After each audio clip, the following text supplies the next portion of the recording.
America Iran మధ్య మొదలైన యుద్ధం కేవలం చమురు బావులకే పరిమితం కాలేదు. ఇప్పుడది ప్రపంచ ఆహార భద్రతా పునాదులని కదిలిస్తోంది. అవును, యుద్ధం వల్ల ఎరువుల సరఫరా పూర్తిగా నిలిచిపోవడంతో రానున్న రోజుల్లో తిండి గింజల ధరలు ఆకాశాన్ని తాకనున్నాయా? అసలు హర్ముజు జలసంధి వద్ద ఏం జరుగుతోంది?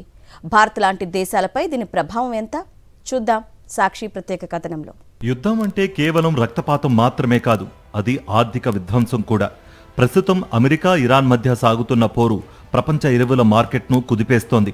ప్రపంచవ్యాప్తంగా సరఫరా అయ్యే ఎరువుల్లో 3వ వంతు హర్ముజ్ జలసంధి గుండానే వెళ్లాలి.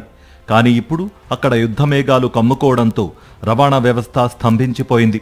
ఎరువుల తయారీకి వెన్నెముక వంటి న్యాచురల్ గ్యాస్ ధరలు పెరగడంతో భారత్, అల్జీరియా, స్లోవేకియా వంటి దేశాల్లో ప్లాంట్లు మూతపడుతున్నాయి.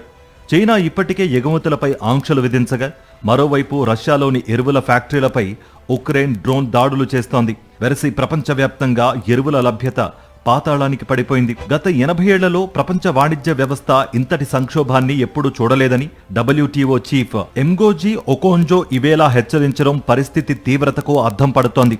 ఎరువుల ధరలు కేవలం కొన్ని వారాల్లోనే 50% వరకు పెరగడంతో సాగు ఖర్చు భారమై ప్రపంచవ్యాప్తంగా రైతులు దిక్కుతోచని స్థితిలో ఉన్నారు. అటు అమెరికాలోనూ అదే పరిస్థితి. విత్తనాలు వేసే సమయం కావడంతో అక్కడి రైతులు అధ్యక్షుడు ట్రంప్ వైపు ఆశగా చూస్తున్నారు. పరిస్థితిని చక్కదిద్దేందుకు ట్రంప్ ప్రభుత్వం బెలారస్, వెనెజులాపై ఉన్న ఆంక్షలను సడలించిన ఫలితం ఎంతవరకు ఉంటుందనేది ప్రశ్నార్థకమే. ఎరువులు లేకపోతే పంటలు పండవు, పంటలు లేకపోతే ఆహార కొరత తప్పదు. చివరకు ఇది మధ్యప్రాచ్య దేశాల్లోనూ బియ్యం, మొక్కజొన్న వంటి నిత్యావసరాల కొరతకు దారితీసేలా ఉంది. తుపాకీ గొట్టాల మధ్య నలుగుతున్న ఈ వాణిజ్యం సామాన్యుడి ఆకలి తీర్చలేని స్థితికి నెడుతోంది. యుద్ధం వల్ల కేవలం పెట్రోల్ ధరలు పెరుగుతాయని అనుకుంటే పొరపాటే. ఇప్పుడు ఎరువుల కొరత రూపంలో అది మన తిండి మీద కూడా దెబ్బ కొడుతోంది.